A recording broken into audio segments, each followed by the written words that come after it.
designers. It's Anna Livermore from Vimora with your In the District podcast. And we're here with Laura DeTola. Laura, you want to introduce yourself? Yes, I'm Laura DeTola, the founder of the Clutchmade Factory. We're at clutchmade.com. You can reach us there, or clutchmadefactory.com. Drop us a line. You can put in your contact information and we'll email you and schedule a call to talk about what you want to make in the form of making accessories and developing accessories in the USA. Perfect. Thanks for that. So today we're talking about, I get calls all the time from designers and they say, I need a factory. Or I need manufacturing. I want to partner with a manufacturer. Right. Yes. And doing this long enough, I know to ask the right questions to discover they're not ready for a manufacturer. Correct. I find the same thing. So that's what I wanted to talk about today so that we can kind of educate the designers more around what they're actually looking for and what they need. So the one thing that you said that was interesting was like what manufacturing used to look like versus what it looks like now, and how what we do is preparing them for production. Exactly. It seems like there's this old school factory manufacturing that has kind of dwindled in the USA versus this new style of manufacturing that everyone's become accustomed to that's overseas. Yeah. And I think that's how they've really come to the forefront and offering people this one-stop shop over there so people can just send an email off, oh, I want to make sunglasses, I want to make bags, etc. And back comes something that they want to make. Oh my gosh, magic. Yep. And so now let's turn around and look at the USA. So you have these factories. Before you go, I just want to clarify a little bit for the people that haven't gone into manufacturing, what the difference is when you say like, oh, you just send an email versus here in the US, what manufacturing looks like. Exactly. That might be where you're going with this, right? Exactly. Yeah. Cool. So then you come around to the US, as you know, right? And people send these emails like you receive and they say, oh, I just need to make this. I'm looking for a manufacturer. This is where our conversation begins. Yes. So when you get to the U.S. now, because we've gotten so behind and you want to manufacture, this is when you ask the questions, oh, what is it you need? Well, not every manufacturer in this country can provide you with the services that are needed to get you up to production mode. Yeah. Right? To actually make something. And I always find it, when I start asking like, okay, well, we can do your tech packs and we can help source your fabrics and we can do your patterns and we can do your samples. I'm not a manufacturer. I have partners that are manufacturers. And then they go, no, I just need a factory. I don't need your help. I just need a factory. Right. Because they think they're going to find this factory that's going to do all of this for them. And there's just not a lot of factories that do that. In my experience, the factories that I work with want to cut and they want to sew. That's it. Right. They don't want to educate the designer around what they need. They don't want to talk to them about what a tech pack is and why it's important. Or in fact, they'll tell you they don't need a tech pack. Right. And then you go in with your little sketch on a napkin and they kind of put it together for you. And I get calls like that from around the country too. But I think that's because there's never been any transition.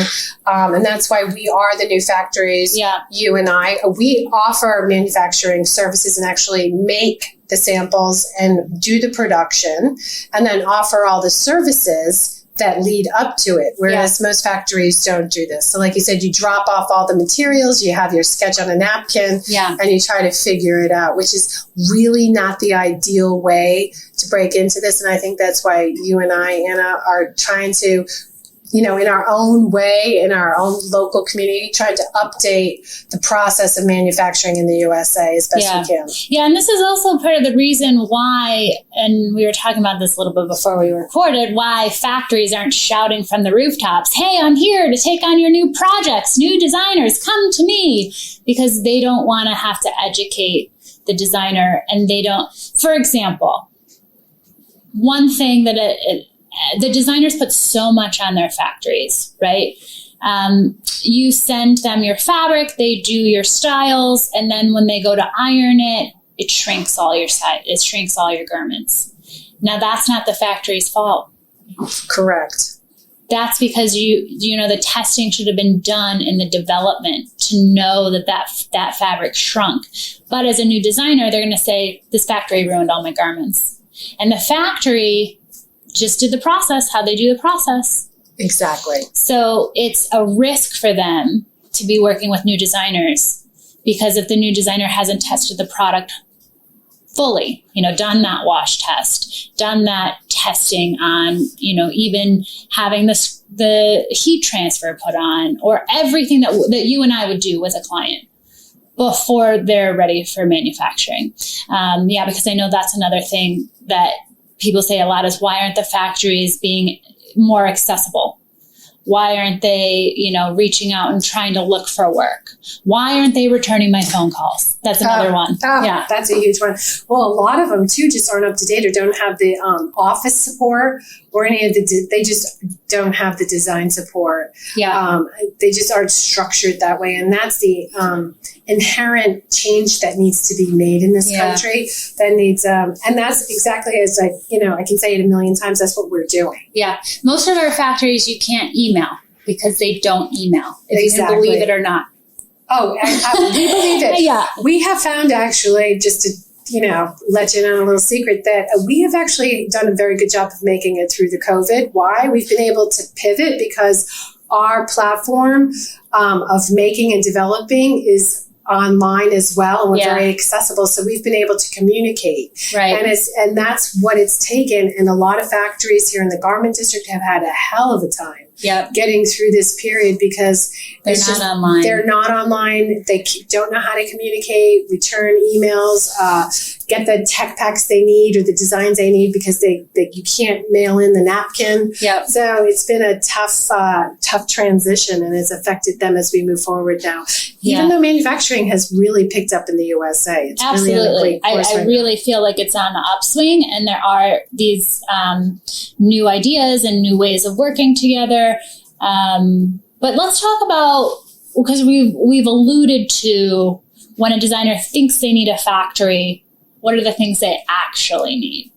Exactly. Well, that is so true, because we find people call up and I have conversations with them because we offer like 15 minutes of a... Right. We're in the business to educate the new designers. Exactly. That's what we do. So we'll spend the time with them. Yes. And we do the same thing, because really what we're about is offering a lot of development at the beginning, which you can't find in a lot of factories, because we've talked about this before. No one wants to spend the time making like a few versions to get you there. Right. They just want to crank it out and know that this is going to work. So we have a process that we use, because you definitely need a few services before you actually get to making the product. And the more you know, the better you're going to be. And the more you know and put it at the beginning, the less money you'll spend frivolously or accidentally or end up... Or like a mistake, having all of this is to prevent you sitting on a production that you can't sell. Exactly. Which is detrimental to a new designer. Oh, you can waste so much money if you don't do the process correctly and professionally. Yeah. I can't express that enough. So what do you start off with? So the things they need.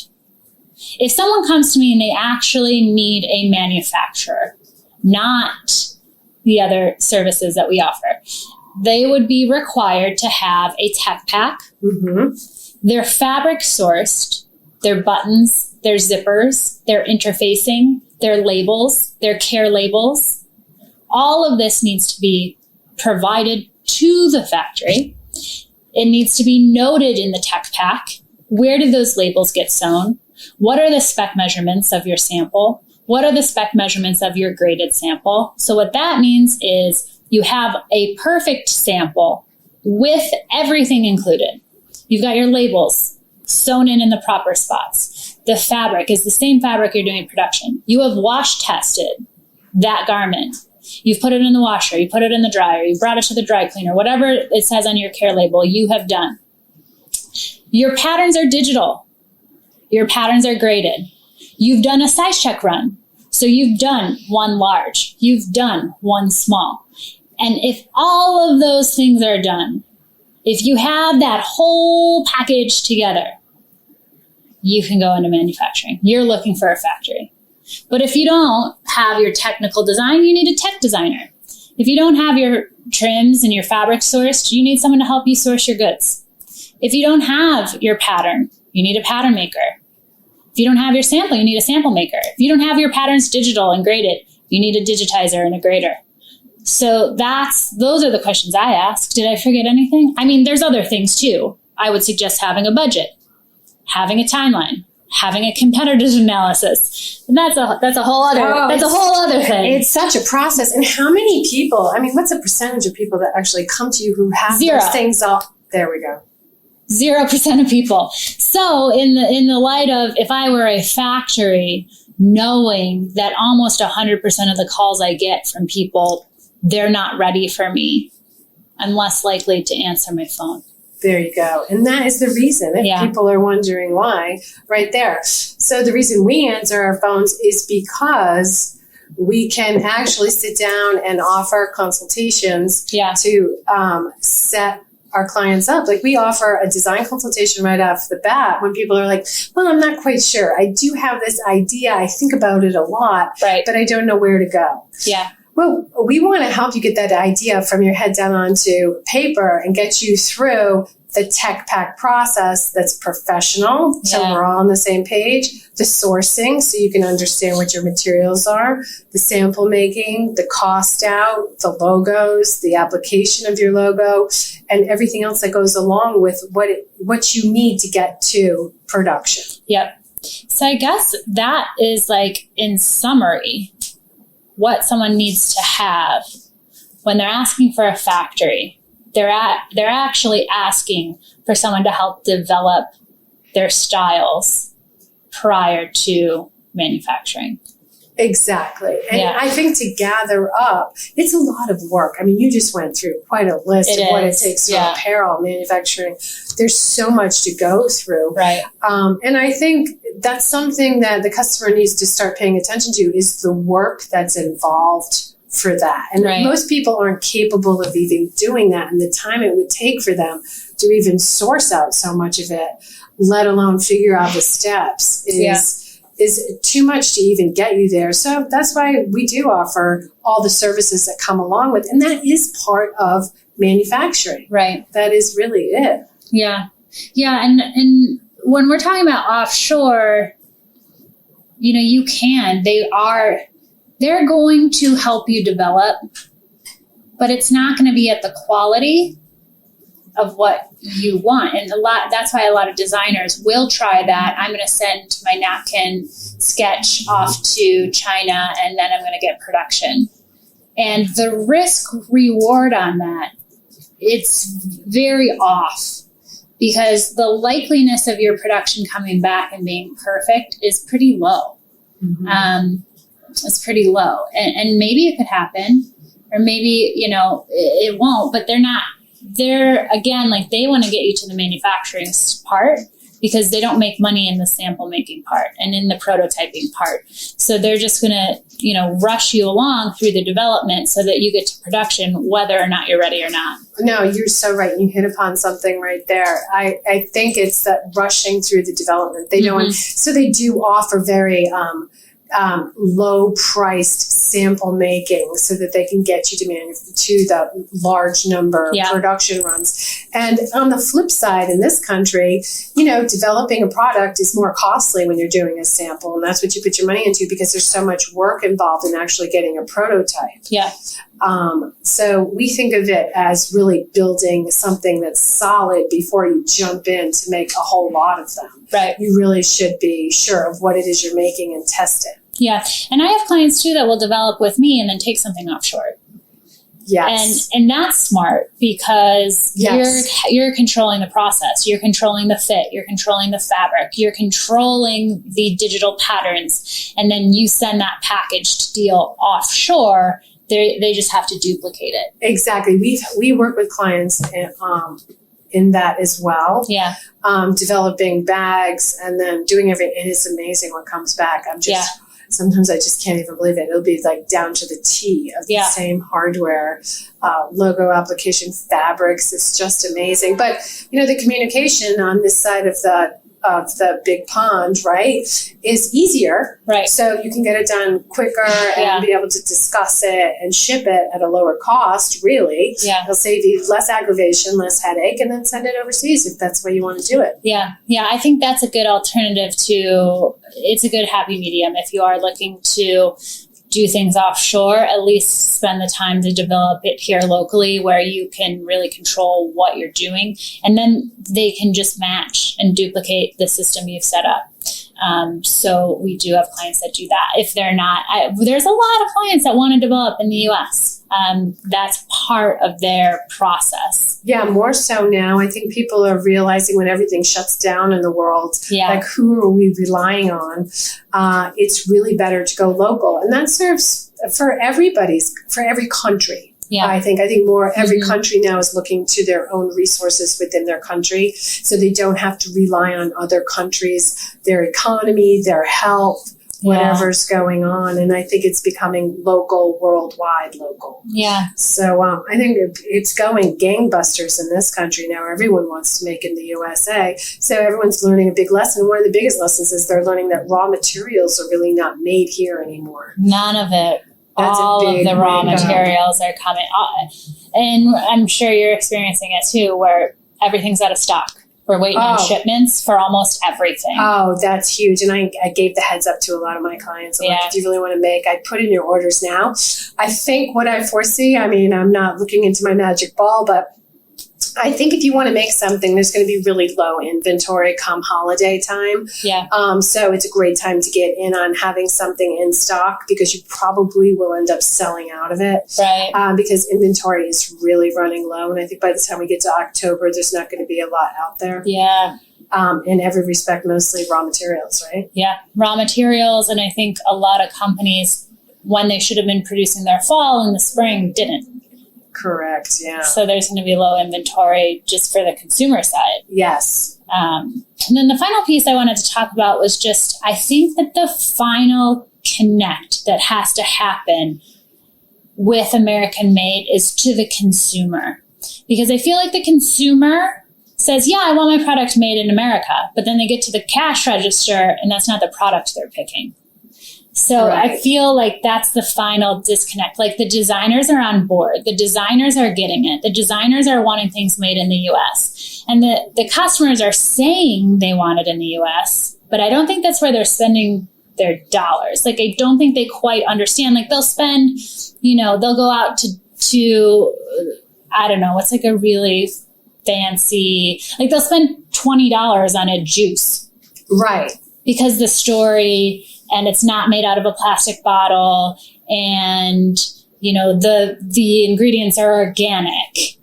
But when it comes to spending their money for clothing, I don't think it's quite there yet. No, I agree with you. I think it's just we see it as a final price point. It's they feel like it's a little too high, the price point, because they've gotten so used to cheap fast goods. Fashion, yeah. Yeah, and I think that's just a relearn.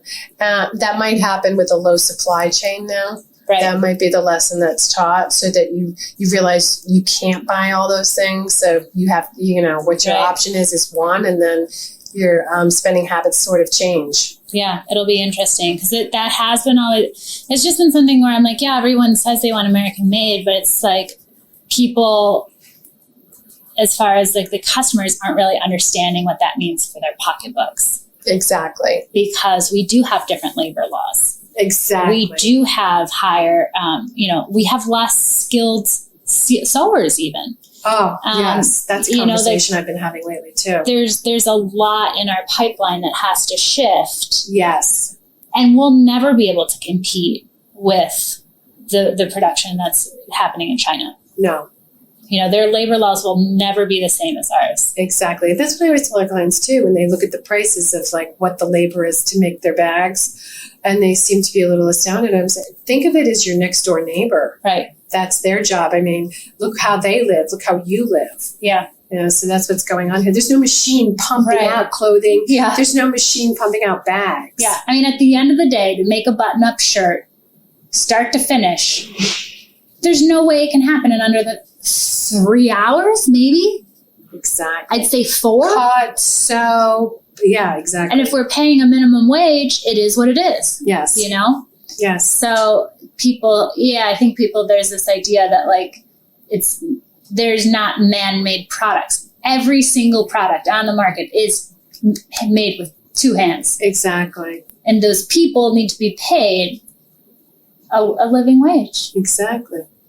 So that's a lesson learned. Very interesting conversation. So, in summary, what would you say that when designers say, I need a factory, what are the things? I know we ran through them. But. So we could just go through the process of the services you need. Where are you in the process? And then, it's really a design consultation. The consultation is always a really good thing to have just so you can get a better idea and perspective of the journey and the path you need to go on so you know what the steps will be before you start spending a lot of money. A tech pack is so important. You need a professional document so everyone's on the same page, the sample maker, the client, our designers, so we can communicate so nothing's lost in the communication path of your design. Sourcing. You need to have your sourcing done. You need to know what's the best material for you. We need to be on the same page with that. That's when the costing really starts too. Where do you want to be when you retail this product? What's it going to cost you? And then making the sample and making the pattern. So that's really the steps that lead up to manufacturing. So if you don't have those ironed out and come to us with like a finished sample, all the materials, your dyes, whatever it takes for you to get started, you're not doing anything. Yeah. Yes. Yeah. Great. So thank you guys for listening. Again, I'm Anna Livermore from Vmora, and we help launch fashion designers. We do exactly what we were talking about today in regards to getting your styles developed. And if you're interested in reaching out, the website is as in Victor, vmora.com, and I do a complimentary 20-minute strategy session. And Laura DiTolo does the same. So again, you want to just sign off? Yeah, Laura DiTolo, you can reach us at clutchmade.com. And we as well will do a little phone call and give you a 15 minutes of what are you working on, and this is where you need to go. Perfect. Great. Well, thanks for listening, guys, and we will see you next time.